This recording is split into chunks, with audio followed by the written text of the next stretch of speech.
ইমাম সাহেব কইলো কি? হ্যাঁ, ও জানে না যে আমি সুদ মুদ খাই, তাও আমার নিয়ে বয়ানটা কেলে করে রাখবো। আজকে ইমাম সাহেব পায়া নই, আজকে ওর একদিন কে আমার একদিন। আরে ইমাম সাহেব আর মুয়াজ্জিন সাহেব দুই একসাথেই আছে, আজকে দুইটারই খবর আছে। মুয়াজ্জিন সাহেব, জি ইমাম সাহেব। আজকে খুতবার বয়ানে সুদখোরের ব্যাপারে যে আলোচনাটা করলাম, আলোচনাটা কিন্তু অনেক চমৎকার হয়েছে। এই এলাকার মধ্যে মনে করেন যে যদি দুই একটা সুদখোর থাকে, আমার এই বয়ানটা শুই না সবাই ইনশাল্লাহ ভালো হয়ে যাবে। কারণ আমি কোরআন এবং হাদিসের দলিল দিয়া বয়ানটা করছি। আপনি কি মনে করেন? আমিও মনে করি ঠিকই বলছেন। যদি আচ্ছা। দুই চারটা থাইকাও থাকে তাহলে এই সুযোগে ভালো হয়ে যাবো। আচ্ছা, আর ইনশাল্লাহ। যেগুলো আছে এগুলা তো ভালো হওয়ার না, এটা তো আপনি বেশ ভালো করে জানেন। যেগুলা- এলাকার মধ্যে দুই চারটা থাকতেই পারে। যেগুলা সুদ খায়া অভ্যাস, ওই কখনো ছাড়তে পারবে না। আমার বয়ান কেন, ডক্টর জাকির নায়কের বয়ান শুনলেও তারা ছাড়তে পারবে না। ঠিক বলছেন। চলেন। ইমাম সাহেব আরুন, আসসালামু আলাইকুম। আরে আয় না আমরা সালাম। সভাপতি সাহেব, কি হয়েছে এত রাগ করছেন কে? হ্যাঁ মেলা হ্যাঁ, কালে কি বয়ান করছেন? হ্যাঁ, এগুলো বয়ান হইছে? আর তুমি কি, তুমি এলাকা বলো না, তুমি এই বিষয়ে জানো না আমি কি খাই না খাই? তোমার বোঝাই দাও নাই? অল্লাহ কি তোমার চাকরিটা খাবার চাও? তুমি এলাকা বলো তোমার চাকরিটা খাবার চাইতেছি না, ওরা বোঝাও নাই তুমি? আসলে সভাপতি হয়েছি, নতুন আসছে তো ওনার বলার সময়টাই পাইনি। জানো তোমার বলার সময় নাই। মহাদিন সাহেব, সভাপতি সাহেব কিসের কথা কইতেছে? উনি পান যে খায় ওটার কথা কইতেছে। শুনুন সভাপতি সাহেব, পান খা তো না যায় কিছু না, পান তো আমরাও খাই, কথাটা বুঝছুন? পানটা তো আমি পান নিয়ে আজকে ওয়াজ করি নাই। আমি কি নিয়ে ওয়াজ করছি জানুন আপনি? আমরা তো নিজে শুনলাম। আমি সুদের ব্যাপারে ওয়াজ করছি। সুদ সচ্চারণ লাগবো, এলাকাতে যেন কোনো সুদের ব্যবসা কেউ না করতে পারে, এই ব্যাপারে আমি ওয়াজটা করছি। কথাটা বুঝছুন?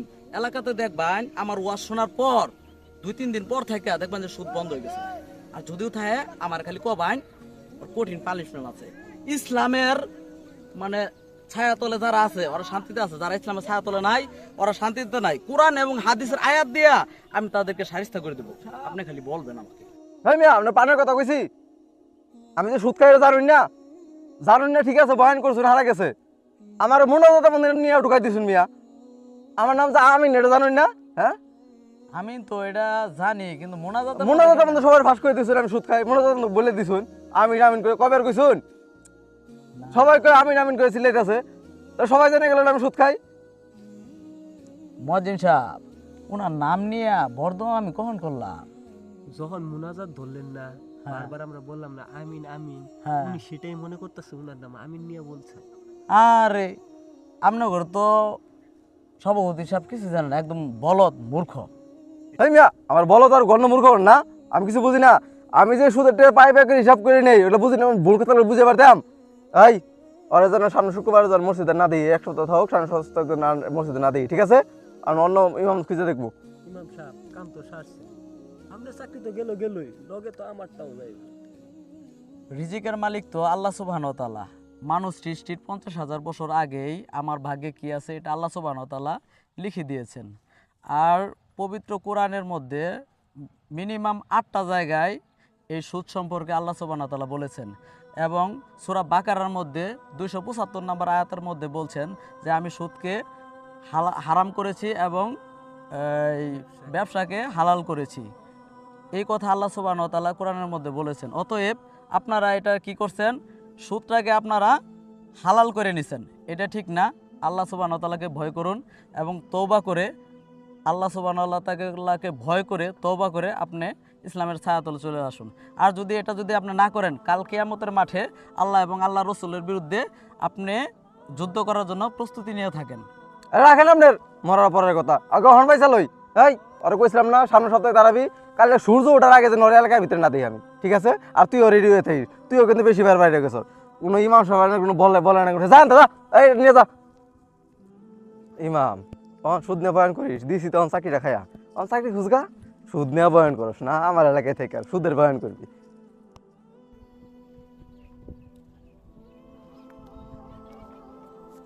আমিন ভাই রে কই পাই? আমিন ভাই যে কই থাকে? আমিন ভাই, আমিন ভাই, হুন্না যান। ভাই ভাই, তোমার আমি কতক্ষণ ধরে খুঁজতেছি, তুমি এই জায়গায়? কে খোঁজস কে তুই আমার কি হয়েছে? তুমি আর খবর শুনছো না? কি হয়েছে, কি খবর? আমার দাদা তো আর নাই ভাই, আমার দাদা তো মারা গেছে 10 মিনিট হইলো। কি ও ভাই এখন গোসল টুসল তো দেওয়া লাগবো, দাফন দেওয়া লাগবো, ইমাম সাহেবকে খবর দাও। ইমাম সাহেব লাগবো কে? ওই পাড়ার ওই যে রতন আছে, ওই ভালো নামাজ পড়বো, ওরে নিয়ে একটু গোসল টোসল করা, আরে ইমাম সাহেব লাগবো ভাই না? তুমি কি ফাইজলামি করো? রতন দিয়া তো গোসলটা করাইলাম, কিন্তু জানাজা দিব কেডা? জানাজা কি রতন দিব না তুমি দিবা? ইমাম সাহেবকে তো লাগবো। অহন ভাই ইমাম সাহেব যে নিয়ামো, ইমাম সাহেব তো একটু আগে অপমান করে খেদাই দিলাম, এলাকা স্যার সকালে যাবো কইছি গা, অহন ইমাম সাহেব আবো, আরে অহন অন্য ভাই, গাড়ি এটা কোনো দেয়, কাম করছো তুমি? ওখানে কি করবো, ইমাম সাহেব তোরা তো খেদাই দিছি। এখন ইমাম সাহেবের কাছে যে তুমি মাপ টাপ চাও, হেরে তো আনা লাগবো, নাহলে দাফন দিমু কেমনে? জানাজা কেডা পড়াইবো? ইমাম সাহেব যে অপমানটাই করছি আমি, ও কি আইবো? আইবো ইমাম সাহেবের কাছে যে মাপ চাইলে আইবো। ইমাম সাহেবের কাছে মাপ চাইলে মানুষ ছোট হয় না, তুমিও ছোট হইতা না। তো লজাই আমি যে কি দেখুন তুমি দুজনে যাই, দুজনে যায় কই গা, আমি কইলে কাম হইবো? দুজনে তুমি যামা, ভুল করছো, তোমার কওয়া লাগবো। দুজনে যাই। মদন সাহেব কারণ ইমাম সাহেব কই? ইমাম সাহেবের যে অপমানটাই আপনারা করছেন, ইমাম সাহেব কি এখনো থাকে? কালকে সকালবেলার কথা বলছেন, উনি এখনই রেডি হয়ে যাইতেছে গা।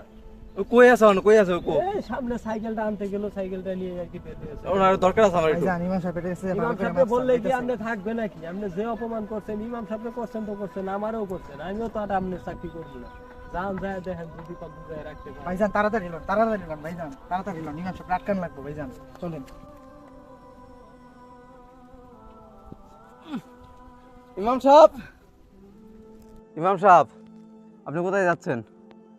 আপনি তো বললেন আগামী কালকের মধ্যে যেন আমি না থাকি, এর জন্য আমি চলে যেতেছি। রিজিকের মালিক আল্লাহ, আমি যে কোনো জায়গায় যে আমার ঠাঁই হবে ইনশাল্লাহ, কিন্তু আপনারা একদিন বুঝবেন। সরেন, আমার যাইতে দেন। ইমাম সাহেব আমার দাদারা মারা গেছে, আপনি লন, ওনার জানাজা করা লাগবো। কেন শুধু দাদা মারা গেলে ইমাম সাহেবের প্রয়োজন হয়? যে সময় সুদের ব্যাপারে, সুদ থেকে মানুষকে বিরত থাকার কথা বলি, সে সময় ইমাম সাহেবকে আপনারা অনেক অপছন্দ করেন। এইরকম সমাজ ব্যবস্থা আপনারা কেন করে নিলেন বলেন তো? ইমাম সাহেব যা কইছি ভুল হয়েছে, চলেন আমার দাদার একটু জানাজাটা করবেন। আমার তো এলাকায় আর কোনো কিছু নাই, জানাজাটা করাই লাগবো। আপনার চাকরি যাবে না, আপনার চাকরি থাকবে, সমস্যা নাই। আমি চাকরি চিন্তা করি না, আমি আপনার দাদার জানাজা করতে পারি এক শর্তে। কিশোর আমি সব শর্ত মানতে রাজি আছি। সেটা হচ্ছে আপনাকে সুদ ছেড়ে দিতে হবে। তোমার ভাইকে বলো, উনি যদি আমাকে ওয়াদা দেয় যে উনি আর সুদ খাবে না, তাহলে আমি তোমাদের দাদার জানাজা করতে পারবো, তাছাড়া জানাজা করতে পারবো না আমি। সুদের ব্যাপারটা পরে চিন্তা ভাবনা করবেন, আগে জানাজাটা শেষ করে। না না, আমাকে আগে ওয়াদা দিতে হবে। তুমি সাক্ষী থাকবা, উনি আমার সাথে ওয়াদা দিবে, তারপরে আমি যেতে পারবো, তাছাড়া আমার দ্বারা সম্ভব না, আমার সময় চলে যেতেছে। ঠিক আছে, আমি সুদ সব ছেড়ে দেবো, চলেন আপনার কাছে ওয়াদা করুন। ইনশাল্লাহ সুদ খাবেন না, এবং কেউ যদি এলাকায় সুদ খায়- কারোর সুদ খেতে দেবো না, হ্যাঁ, আমি বাচ্চা থাকতে কারোর সুদ খেতে দেবো না। সমাজের মধ্যে আপনারা বিদ্যশালী, আপনারা যদি এই ব্যাপারে সোচ্চার না হন, আপনারা মসজিদ কমিটির সভাপতি, আপনারা যদি সোচ্চার না হন, তাহলে সমাজ ব্যবস্থা কীভাবে চলবে? এগুলা নিয়ে আপনারা একটু মাথায় রাখবেন, যেন কেউ সমাজের মধ্যে কোনো অপরাধ এবং সুদ ঘুষ এগুলো যেন না করতে পারে। ঠিক আছে, চলেন, আপনার দাদার জানাজা পড়া বাসায় চলে যাব। চল।